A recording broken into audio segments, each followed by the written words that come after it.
Former White House National Security Advisor John Bolton has become one of you-know-who's most outspoken Republican critics. And he joins us now to talk about how much risk his former boss seems to be putting us in by not accepting defeat. Please welcome back author of The Room Where It Happened, Ambassador John Bolton. Let's start, Sarah, with you. Yes. You predicted long before the election that President Trump wouldn't be a gracious loser. Now, he finally took the first step towards acknowledging the obvious yesterday by authorizing the start of a Biden transition, but he's still threatening more lawsuits and refusing to concede ever. Are you at all surprised by the lengths he's gone to fight this? No, and I don't think it's over yet. I mean, I think we've passed the point where the lawsuits really make much difference. I think he's out of legal arguments. He didn't have very many good ones to begin with. In multiple pieces of litigation, he's not presented anything approaching an adequate amount of evidence. And I think at the end of last week, we were basically down to raw political power with the president calling these two Republican majority leaders from the Michigan House and Senate to the Oval Office, basically to squeeze them to try and delay or overturn the certification of the Michigan election.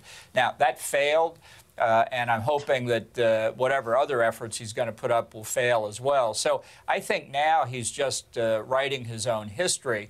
He's not going to concede. He's not going to admit that he lost. He's going to have a stab-in-the-back theory, and he'll say the election was stolen. I think that will do considerable damage to the country. I think it will do considerable damage to the Republican Party unless its leaders stand up and repudiate it.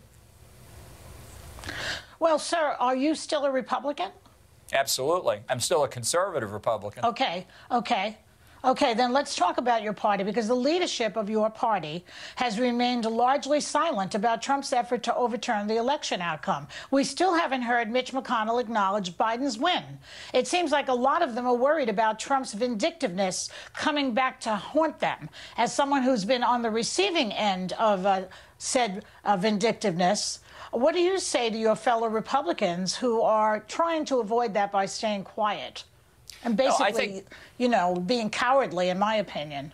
Yeah, well, now, I've been saying people need to speak up. The president right now has convinced millions, perhaps tens of millions of people in this country, and I can tell you around the world, too, that the election was stolen from him. That's not true. It's not a good thing for the party or certainly for the country to have a large chunk of its population believe that that happened.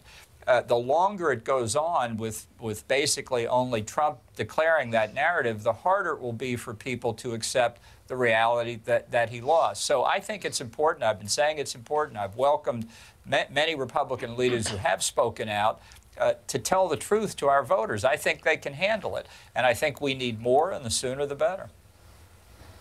Yeah, sir, I appreciate what you're saying here today. Better late than never, I guess. But let's be clear, Donald Trump has never changed. You started working for him in April of 2018. The die was cast by then. Many who criticized Trump took a professional hit.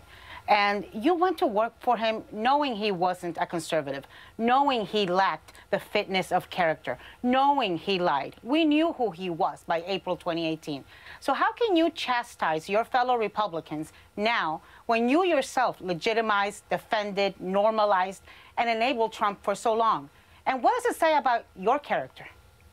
Well, you give me a lot of credit that I don't think I normalized him or enabled him. What I went in to do was help formulate national security policy, because I felt, notwithstanding everything that had been said about him, and I don't think I'm naive, I think I understood what people were saying, I thought the weight of the office, the gravity of the responsibility would have an effect on him as it did on everyone else.